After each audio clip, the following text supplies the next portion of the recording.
We're living in an extraordinary moment in history. We are at a moment here in 2025 where we have world historic, game-changing technologies now starting to scale. But America and the world itself are going through huge contortions. And there's been 3 previous junctures where Americans have found themselves in this exact place. And the key piece of this is tipping points. When do you go from the slow build of a thing that's kind of clunky and not really working, do you all of a sudden get an iPhone that goes, holy shit, this is the most amazing thing in the world, and then everybody needs them. And what I'm trying to tell you now is we are in the middle of 3 tipping points that are world historic changes that are happening around us today. I'm Pete Leiden. I've basically been following the story of technology and its evolution and looking ahead into how it's going to change the world over the next 25 years.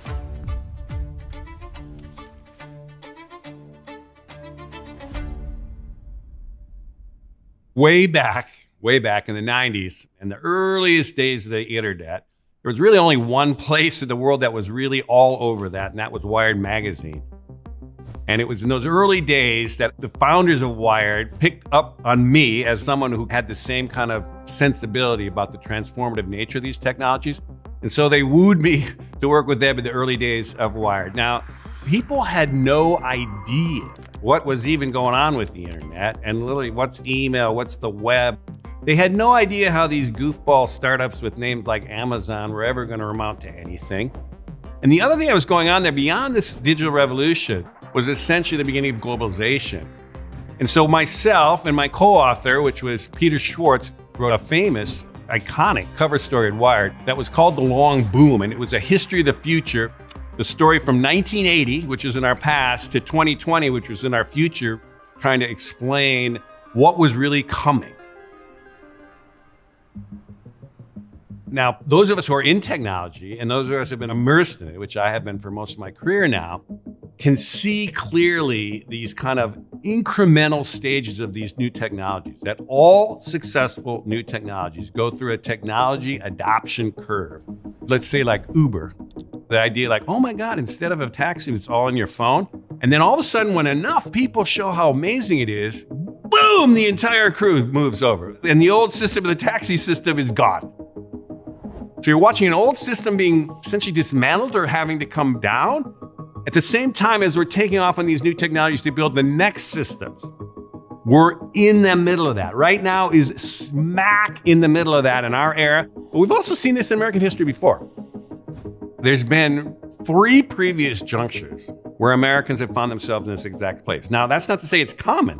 Like, this is 80 years ago, the last time we saw this. And they tend to come in these 80-year cycles. But what's amazing about these things is they have bursts of unbelievably widespread innovation that lasts for 25 years. The last big one was coming off World War II, 1945. 80 years ago, America was on a very similar parallels.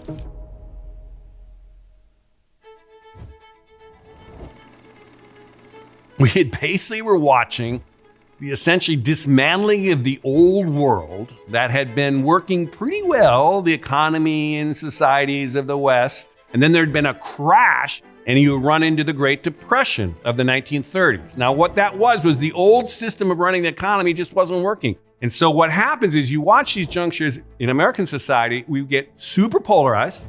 For example, there was an America First movement in the 30s. We were on the verge of violent conflict in America.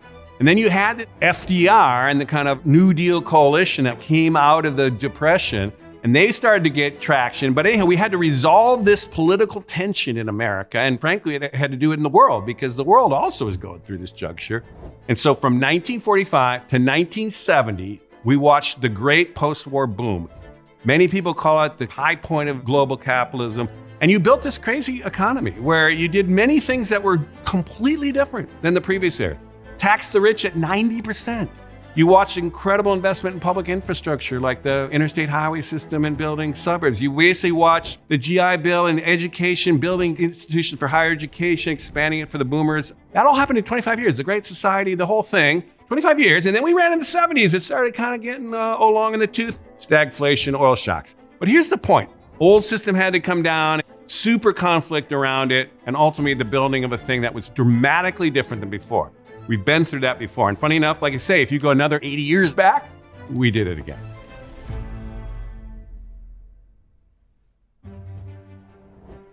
It's 1865. What is 1865? It's the end of the American Civil War. Now, this is a good example of how passions run very high and political conflict is extreme at these junctures. In the Civil War, it was the most extreme. I mean, we literally had to have 750,000 Americans died in the Civil War. America, since the founding, had been in tension with these two economic systems. One was essentially a system of the early manufacturing economy where you needed free labor in the North. But in the old South, we basically had slavery. And they said, no, we're not going there. We're not going to give it up. We're not going to let go of this old system. We're going to fight to the death on the thing.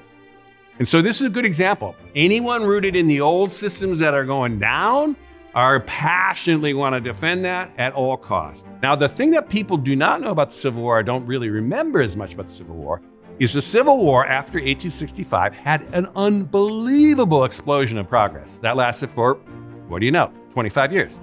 For example, the Homestead Act, which is you gave anybody who went out west 150 acres for free. There was also land-grant universities. All these little states started building institutes of higher education to educate average people, but also to be pushing scientific understanding of agriculture. But here's the other progress that was going on. It was technology. It was only after the war that America blew out like 175,000 miles of rail and essentially stitched the entire continent together with this steel-based rails. And essentially we reinvented America in 25 years. And here's the even crazier thing though. You go back another 80 years, we did it again.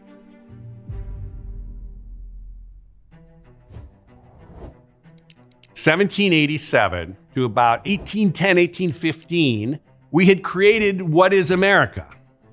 One way to understand what was happening in America at that time was it was part of a bigger part of Western Europe, in particular an extension of Britain, which was going through the Enlightenment at the time. The Enlightenment is essentially a fundamental system change from a feudal society kind of dominated by the Catholic Church and all that kind of stuff into essentially what we would now consider the modern world. And they invented 6 huge things that we still are working within today. Now, the reason I'm kind of saying that is that had world historic implications. That was a building of a civilization that we essentially invented, we humans, but we Western Europe, in basically a space of 120 years. The forward motion of innovation, essentially from the West, was coming with those crazy-ass Americans who had this wide open continent to spread it to. And that is what America's role has been vis-a-vis the West in every one of those epochs. I'm arguing we have one more crank at that wheel with the arrival of 3 world historic changes that are happening around us today. And the most obvious one is the arrival of artificial intelligence. ChatGPT. Maybe you've heard of it. If you haven't, then get ready, because this promises to be the viral sensation that could completely reset how we do things.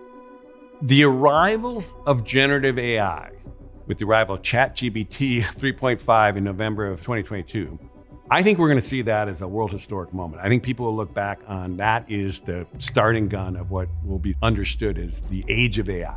And I use age in a very explicit way, which is when you talk about a different age that humans enter, like, oh, the humans, entered the Bronze Age or the Iron Age. I mean, you're talking about essentially a fundamental game-changing technology, a breakthrough, a step change in our abilities, that once you cross that threshold, you don't go back.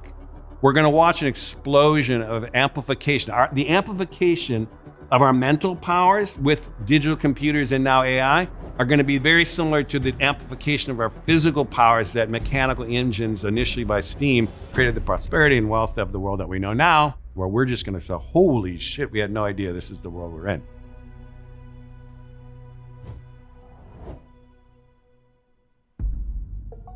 This is the first time we have an energy source that is a technology, 100% a technology, not a commodity. We don't have to dig it up as coal We don't have to tap into it as oil. Why is that important? Because once it's a technology, you can consistently drive down the cost. And there's a kind of a rule of thumb in manufacturing, which if you double the number of producing solar panels, you will come up with about 20% of a drop in cost. And this is the point. It's going to keep getting cheaper. And the same thing, flipping around to the same thing with electric cars. People think, well, electric cars are still expensive and whatever. You're not thinking this through because battery technology is the same thing. That's in lithium batteries. We're now getting whole other generations of batteries, like solid state batteries, that essentially will be a next generation. But the point is, the forward motion of costs coming down on clean energies is just beginning. And when that happens, you're going to have what? Abundant, clean energy.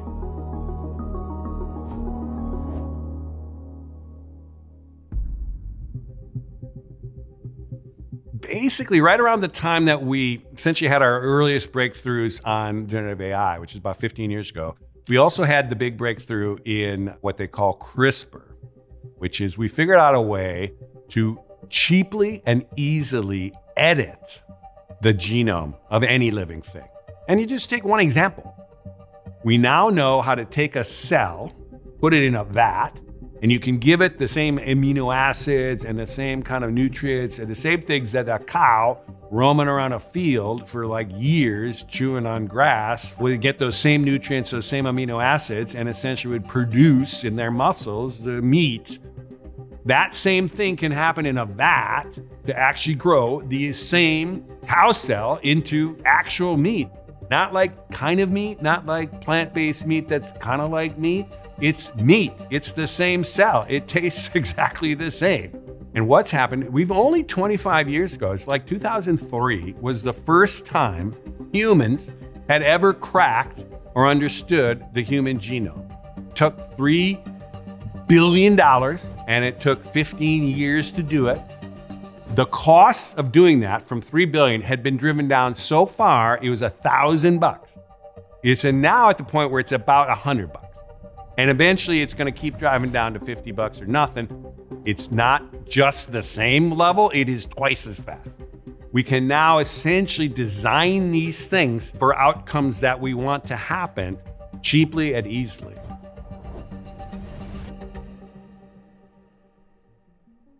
So the technology story of today, AI, clean energies, even bioengineering, is kind of familiar at some level. The next several iterations here, though, I think is putting a bigger lens on what's going on today. And it gets us back to what we were describing as what's happening in America is a once in a 80-year reinvention. And in fact, it's even possible that what's going on here is essentially the early days of building a 21st century civilization. And so when you think about that, you go beyond the technology. That's like the foundation. And so the next thing up, I think, from technologies, you start thinking, okay, well, what could you build with those technologies? What kind of an economy would you want to build? The economic system that the United States has been based on, that has worked for essentially the top 10% for sure, and certainly for the top 1%, has not been working for 80%. And it's gotten to the point where they just have had it.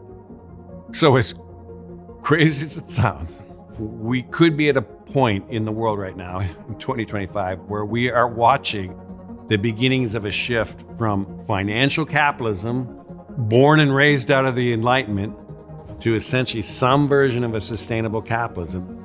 We're going from a world of representative democracy, which was a brilliant move forward, to essentially a digital democracy. And we're also going to go from a world of nation states, which again was a great breakthrough from empires and colonies of the past, to some kind of global governance that coordinates the 10 billion people on this planet